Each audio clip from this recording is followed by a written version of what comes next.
Ceci est une émission payée par l'heure de la bonne nouvelle.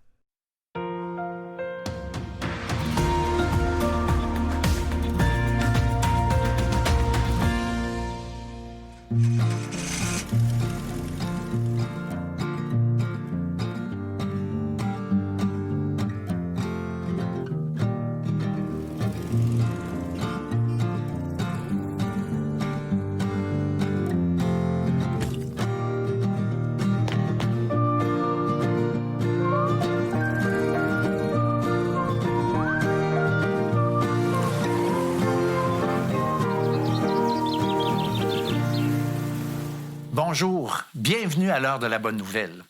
On continue et poursuit notre série Voyager léger.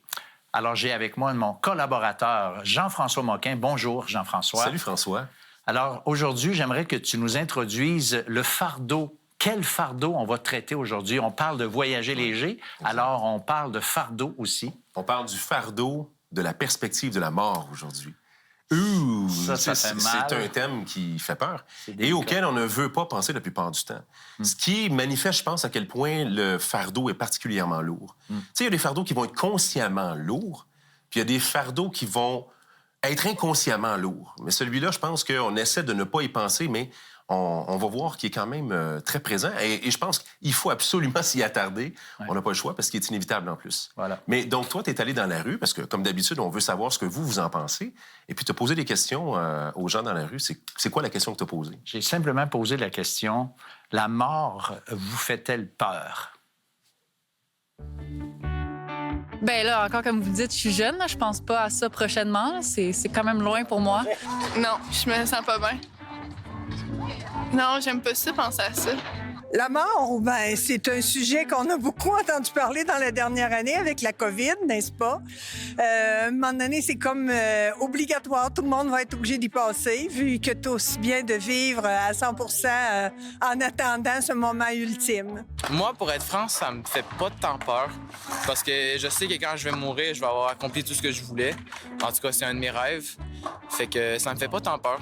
Au lieu de pleurer, justement, on a célébré la vie de la personne au lieu de pleurer sa mort. Puis je pense que c'est un peu ça.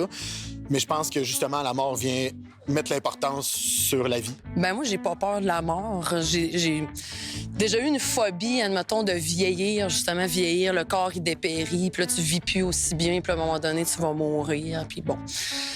Mais finalement, je pense on est dans un corps, sur une planète, on ignore des choses. On comprend pas tout à fait pourquoi qu'on est ici. Puis il faut pas avoir peur de la mort, parce que c'est la peur de la mort qui t'empêche de vivre, en fait.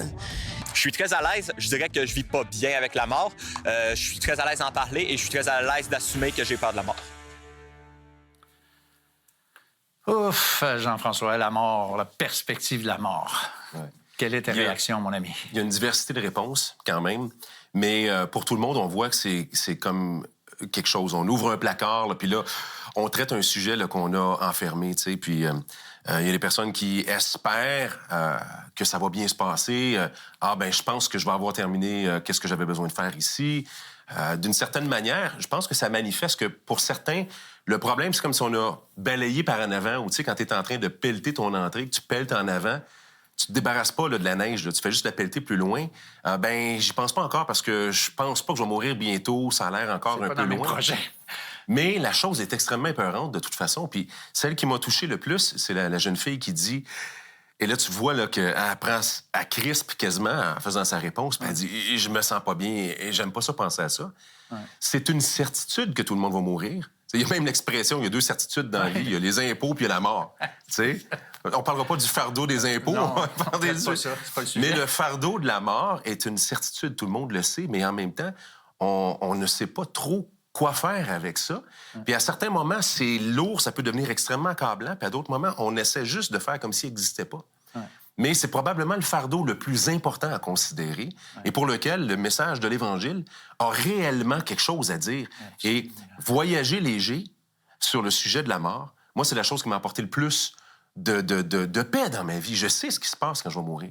C'est de ça qu'on va parler durant l'émission aujourd'hui. Oui, c'est ça. Écoute, Jean-François, il faut faire la distinction entre la peur de mourir, dans le sens, je vais-tu mourir en manquant d'air, je vais-tu mourir noyé, je vais-tu mourir dans un accident. Ça, je pense que, je suis désolé, mais la Bible nous aide pas beaucoup là-dessus.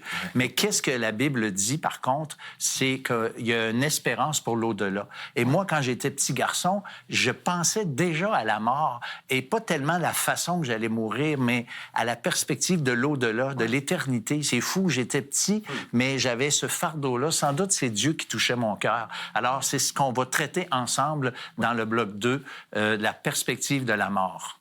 C'est un gros sujet parce qu'il y en a peut-être qui nous écoutent et qui font comme « Ah, je vais-tu changer de poste? » Ça fait comme toute ma vie que j'essaie de pas penser à ce sujet-là, tu sais. Mais il y a une solution. Ce qu'il était venu faire, c'était de devenir pour nous la sortie de secours sur la côte qui mène vers la mort.